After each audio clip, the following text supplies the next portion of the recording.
todo el mundo estaría de acuerdo en que la medicina ha recorrido un largo camino a lo largo de la historia. Hoy en día, sin importar tu dolencia, puedes ir a una farmacia y encontrar una píldora mágica. ¿Dolor de cabeza? No hay problema. ¿Exceso de gases? Te tenemos cubierto. ¿Disfunción eréctil? A mí también, hermano. Pero las cosas tardaron un tiempo en llegar a este punto. En el pasado, en muchas civilizaciones antiguas e incluso en los primeros días de los EU, descubrir medicinas era una cuestión de ensayo y error, y hubo mucho error. Quiero decir, mucho error.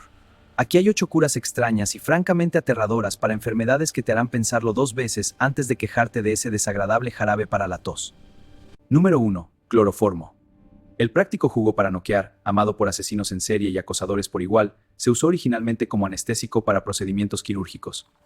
Ganó gran popularidad en los EU después de ser administrado a la reina Victoria para reducir su dolor durante el parto, y oye, si tuviera que expulsar 9 bebés reales, yo también buscaría el trapo. El cloroformo se usó más tarde en soldados durante la guerra civil y otros conflictos. Sin embargo, un aumento en muertes repentinas e inexplicables durante cirugías generó controversia. Se usaba para tratar asma, cólera e incluso gonorrea. Se usaba como edulcorante para otras medicinas. Como siempre dice Mary Poppins, una cucharada de cloroformo ayuda a pasar la medicina. Número 2. Restos humanos. Sí, leíste bien. Hace unos cientos de años, principalmente en Europa, la práctica de consumir restos humanos como medicina no era realmente tan rara. Como dijo el historiador Richard Zogg en la revista Smithsonian, la pregunta no era si debías comer carne humana, sino qué tipo de carne deberías comer. Decisiones, decisiones. Desde un polvo hecho de cráneos triturados hasta pedazos de cuerpos momificados o sangre recién recolectada, la gente comía a otras personas para curar varias dolencias. Esto proviene principalmente de la creencia de que los restos de cierta parte del cuerpo curarían enfermedades de esa misma parte, como ingerir polvo de cráneo para curar dolores de cabeza. Beber sangre para eliminar enfermedades de la sangre, y así sucesivamente. En algunos casos, la gente del pueblo iba a ejecuciones y pagaba por una pequeña taza de sangre fresca del cuerpo ejecutado, como una feria del condado retorcida. Quizás el ejemplo más horrible de este enfoque caníbal de la medicina fue en el siglo XVII. Cuando un médico alemán sugirió que una asesina hecha de restos de cadáveres pelirrojos trataría varias dolencias. Los pelirrojos realmente han tenido al mundo en su contra desde el primer día. Número 3. Orina. De un fluido corporal al siguiente, la orina se usaba en civilizaciones antiguas para tratar una variedad de enfermedades como asma, artritis, alergias y migrañas. La gente solía beber su orina, pero también la masajeaban en su piel o encías. Se sabe que los dentistas de la antigua Roma la usaban para blanquear los dientes, lo cual me suena a que disfrutaban bromeando con sus pacientes. A principios del siglo XX, un naturópata británico popularizó la práctica de beber tu propia orina, basando su evidencia en la experiencia personal. En un momento afirmó que en un ataque de mala salud se trató con un ayuno de 45 días que consistía solo en orina y agua del grifo. Fuera lo viejo y venga lo viejo. Escribió libros sobre el tema y prescribió la terapia de orina a miles de pacientes. Esta terapia ha sido muy popular en la India. Y a diferencia de las entradas anteriores, todavía se practica hoy, a pesar de numerosos estudios que aconsejan no hacerlo y destacan los riesgos. Personalmente, me quedo con el Advil. Número 4. Malaria. Sí, esa malaria. En 1927, el doctor austriaco Julius Wagner-Jauregg presenció cómo un paciente psicótico recobraba la cordura tras una fiebre alta. Ese fue aparentemente su momento eureka. Hipotetizó que las fiebres podrían ser una cura para la psicosis, específicamente la psicosis como resultado de la sífilis avanzada. Esta es la clave del tratamiento. Los mosquitos portan la malaria, que induce fiebre para combatir la sífilis. ¿Malaria? ¿Estás seguro que es seguro? Totalmente. La fiebre alta destruye la bacteria. Es un método probado. Está bien, doctor. Proceda. La malaria causaba que la fiebre del paciente alcanzara un nivel tan alto que la sífilis no podía sobrevivir en el cuerpo. La sífilis moría y luego se trataba la malaria. Wagner-Jauregg no estaba del todo equivocado, ya que tuvo una tasa de éxito del 25%. El otro 75% de las veces el procedimiento era ineficaz o el paciente moría. Por la malaria misma. Esto parece un caso clásico de combatir fuego con fuego. Y mira, si fuera yo, querría deshacerme de mi sífilis tanto como cualquiera. Pero probablemente trazaría la línea en darme a mí mismo una de las infecciones más devastadoras del mundo. Pero bueno, cualquier cosa con tal de no usar condón. La verdadera ironía es que por su trabajo recibió el Nobel y un año después se inventó la penicilina y el tratamiento de malaria se detuvo. Ojalá se haya quedado la medalla. Número 5. Agua. Espera, el agua es genial. Mi médico dice que beba 14 galones al día. Nunca voy a ningún lado sin mi jarra inspiracional. Bla, bla, bla, bla. Tal vez debería ser más específico, ahogamiento. Esta cura se centraba en víctimas de rabia. Probablemente el síntoma más conocido de la rabia es la hidrofobia, el miedo al agua. Las víctimas de rabia desarrollan una aversión extrema al agua. Esto causa la espuma en la boca que vemos en las representaciones. Las víctimas ya no pueden tragar su propia saliva.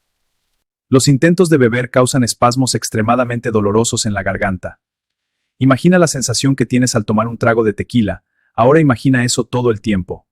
La hidrofobia también hace que la enfermedad sea más contagiosa, ya que aumenta la producción de saliva y se propaga por mordeduras. Aquí es donde entra la cura. Los pacientes con rabia temen al agua. ¿Y cómo superamos los miedos? Exposición. Así que sumergían a las víctimas en agua como payasos en un tanque de feria. Con la esperanza de que si ingerían suficiente agua, la enfermedad saldría de su cuerpo y su hidrofobia con ella. El problema es que los humanos no pueden respirar bajo el agua. En el mundo antiguo, los médicos no diferenciaban entre beber agua e inhalarla, llenando los pulmones y ahogándose. Como resultado, esta práctica solía ser mortal.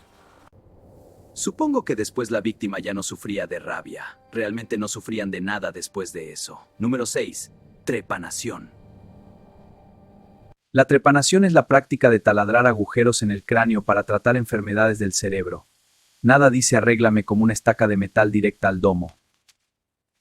Este procedimiento ha existido por miles de años en múltiples culturas. Hay evidencia de hace 10.000 años y es uno de los procedimientos quirúrgicos más antiguos conocidos.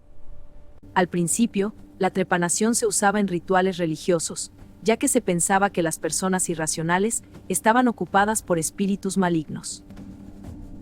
Y esta gente argumentaría que solo tenían una semana difícil. Tal vez fueron despedidos de la construcción del templo o derramaron vino en su mejor taparrabos.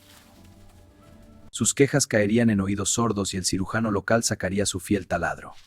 Un agujero rápido y listo, los espíritus malignos volarían hacia la noche.